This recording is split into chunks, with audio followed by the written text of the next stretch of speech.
शिवाय नमस्तु। अब एक बात सावधानी से सुनिएगा। शायद शिव महापुराण के माध्यम से अभी तक ये बात सामने नहीं आई, पर शिव पंचायत कथा में आ रही है। जितने आस्था चैनल पर कथा सुन रहे हो, जितने फेसबुक और यूट्यूब पर सुन रहे हो, और जितने इस छत्तीसगढ़ की पावन धरा पर बैठकर सुन रहे हो, बहुत सावधानी से सुनना। एक प्रश्न हमारे भीतर खड़ा होता है। जब हम सूर्य नारायण भगवान को अर्घ देते हैं, जल चढ़ाते हैं, तो वो जल पृथ्वी पर जब गिरता है तो उसके छींटे हमारे शरीर पर लगते हैं। क्या वो ठीक है? क्या वो श्रेष्ठ है? तो शिव महापुराण की कथा कहती है, जब हम सूर्य को अर्घ देते हैं, सूर्य को जल चढ़ाते हैं, वो पानी जब पृथ्वी पर गिरता है, उसके छींटे हमारे शरीर पर लगते हैं, तो वो श्रेष्ठता का भाव निर्मित करते हैं। वो गलत नहीं हो सकता। कारण अब वो भी समझ लीजिए।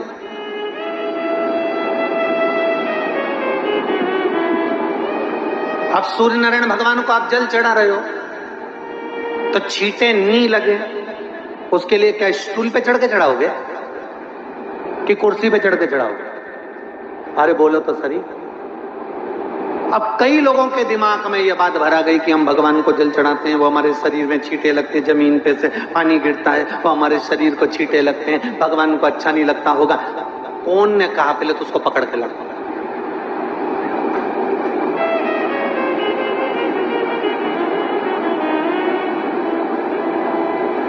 क्योंकि मेरे राम जी महाराज, मेरे भगवान कृष्ण,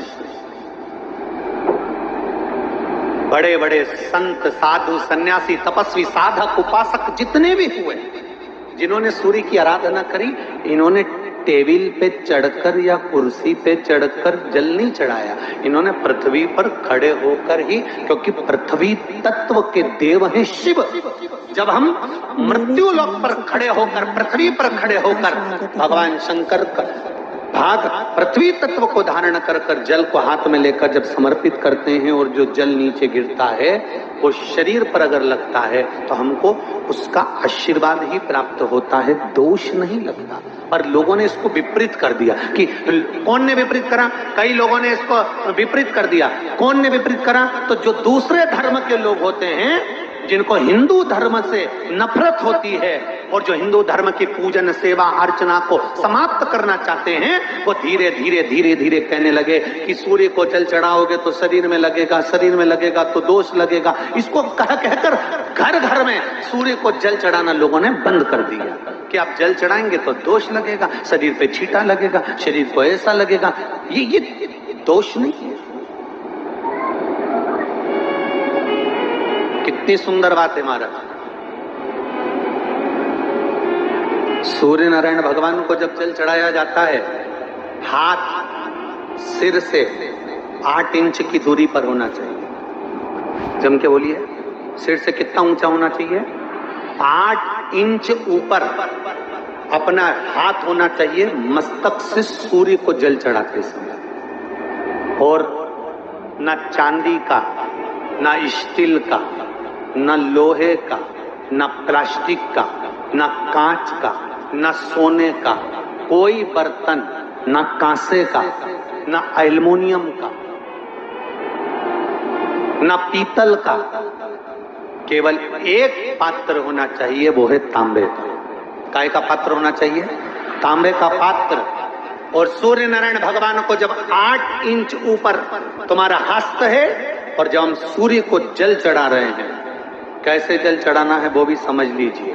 अगर कोई कैंसर का मरीज है, जिसके चेस्ट में कैंसर आ गया हो, लेफ्ट में, राइट में कहीं पर कैंसर आ गया हो, या कोई गठान आ गई हो, तो महाराज आप जल चढ़ाते समय उस जल की धार को सूर्य भगवान को जब चढ़ा रहे हो, तो धार आपकी गठान की ओर जाना चाहिए, जिससे सूर्य की किरण उस जल में से आपके उस स्थान पर पड़े, उस जगह पर पड़े जहां पर गठान है। महाराज आप लगातार जल तो चढ़ाना चालू करो, अच्छे अच्छे डॉक्टर फेल हो जाएंगे और कह देंगे गठान ठीक हो गई। आपका लीवर और किडनी गड़बड़ कर रहा है, आप प्रतिदिन आपका स्वास्थ्य गड़बड़ रहता है, आप प्रतिदिन ये ज्योतिष शास्त्र के अंतर्गत, रत्न शास्त्र के अंतर्गत, ये रत्न शास्त्र, ज्योतिष शास्त्र, रंग शास्त्र जो हमारे यहाँ है, रंगों के हिसाब से ये जितने रत्न होते हैं, माणिक हुआ, सोना, मोती हुआ, नीलम हुआ, मूंगा हुआ, पुखराज हुआ, ये क्यों कहते हैं ये पीला है, ये सफेद है, ये नीला है, ये लाल है, इसको शरीर में क्यों पहनाते हैं? उसका कारण होता है कि जब शरीर में पहनते हैं, सूर्य की किरण उसमें पड़ती है, हमारे शरीर पर वो कलर का इफेक्ट पड़ता है, उस कलर को शरीर पर लगता है, और शरीर पर लगता है तो हमारा शरीर धीरे धीरे, हमारी जो इंद्रियां हैं वो सही होने लगती हैं, काम सही होने लगता है। तो आप कहते हो ना सब, मैं कौन सा नक पहनूं, मैं कौन सा मोती पहनूं, मैं कौन सा पुखराज पहनूं, मैं कौन सा नीलम पहनूं, वो ज्योतिष शास्त्र के अंतर्गत, रत्न शास्त्र के अंतर्गत जितने रत्न हम पहनते हैं, ये केवल उस किरण के लिए ही तो पहनते हैं कि जो सूर्य की किरण मिले, उस किरण का प्रभाव हमारे शरीर पर पड़े। तो इन सबसे अच्छा है कि सुबह शंकर भगवान का नाम लो, तांबा का लोटा में जल भरो, 8 इंच ऊपर से हाथ होना चाहिए, और सूर्य नारायण भगवान का दर्शन साधारण नहीं, जो जल तुम चढ़ा रहे हो, वो जल की जो धार आ रही है उसमें सूर्य का दर्शन होना चाहिए, तो कैंसर की बीमारी कभी नहीं हो सकती।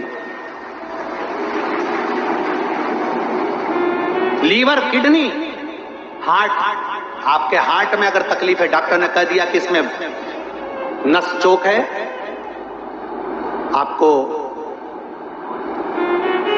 कहीं ना कहीं छल्ला डलेगा, आपको कह दिया इसमें कुछ ना कुछ प्रॉब्लम आ रही है, आप सूर्य को अर्घ देना चालू कर दो, सूर्य को जल चढ़ाना चालू कर दीजिए। आप सूर्य को जल चढ़ाओ, वो जल की जो तरंग आ रही है, वो जल जो निकल कर जा रहा है, उसकी जो किरण आपके हृदय पर, आपकी छाती पर पड़ रही है, नाड़ियों में पड़ रही है, नसों में पड़ रही है, उसका बल देखो तो सही। 1 महीना लगातार चढ़ाओ, तो 15 दिन 20 दिन कर तो देखो।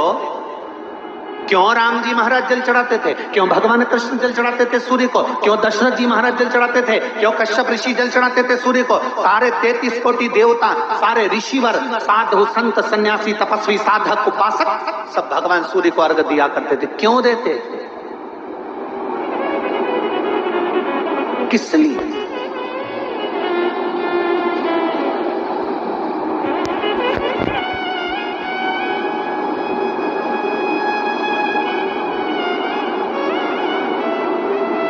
सूर्य नारायण भगवान को जल चढ़ाते समय आपके पंजों की एड़ी ऊंची नहीं होना चाहिए, ध्यान दीजिएगा। मेरे चैनल आपका पंजा पांव का पूरा की पूरा जमा होना चाहिए भूमि पर। हाथ कितने इंच ऊपर? 8 इंच ऊपर होना चाहिए। जल जो गिरे, सूर्य की किरण, सूर्य का दर्शन उस जल की रोशनी में करना चाहिए। क्या होगा उससे? जिस बच्चे को आंख में चश्मा लगा हो, मोटे से मोटा चश्मा लगा हो, छूट नहीं रहा हो, तो थोड़े दिन उसको सूर्य का अर्घ चढ़वाना चालू कर दो और जल में से सूर्य का दर्शन कराना चालू कर दो। सूर्य का दर्शन जल में। 2 महीना 2.5 महीना बहुत है, आंख की रोशनी बढ़ जाएगी, चश्मा हट जाएगा। आप कर देखिए। अब एक प्रश्न और खड़ा होता सूर्य को अर्घ देने। गुरुजी, पंचदेव पंचायत में सूर्य नारायण भगवान शंकर की पंचायत में हैं। सूर्य नारायण को हम फ्लैट में रहते हैं, हम फ्लैट के अंदर रहते हैं, तो हम फ्लैट में रहते हैं, हमारे यहाँ अगर छज्जा नहीं है, हमारे यहाँ जगह नहीं है, तो हम सूर्य को अर्घ कैसे दें? तो महाराज खिड़की तो होगी, अगर घर में फ्लैट में पानी ढुलेगा और आप लोग नहीं समेट सकते तो एक बाल्टी रख लो, एक पात्र रख लो, पर सूर्य नारायण भगवान को अर्घ देकर रोशनी शरीर पर पड़ना चाहिए। जिंदगी में कभी कोई बड़ी बीमारी नहीं आ सकती। कितने लोग देते हैं सूर्य को अर्घ? जरा हाथ उठाओ। बहुत बढ़िया, बहुत जोरदार। पुरुष लोग भी देते हैं ना, चाहे बच्चे से बच्चा, बच्चों के हाथ में भी 1 लोटा पानी पकड़ाओ।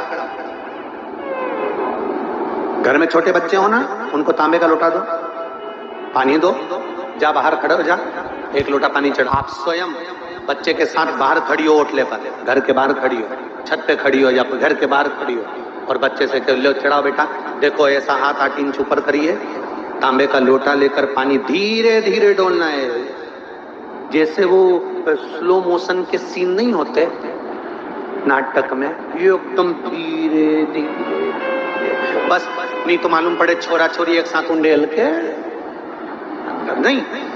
जल चढ़ाते समय उस पानी में से सूर्य की किरण पड़ना चाहिए, सूर्य की।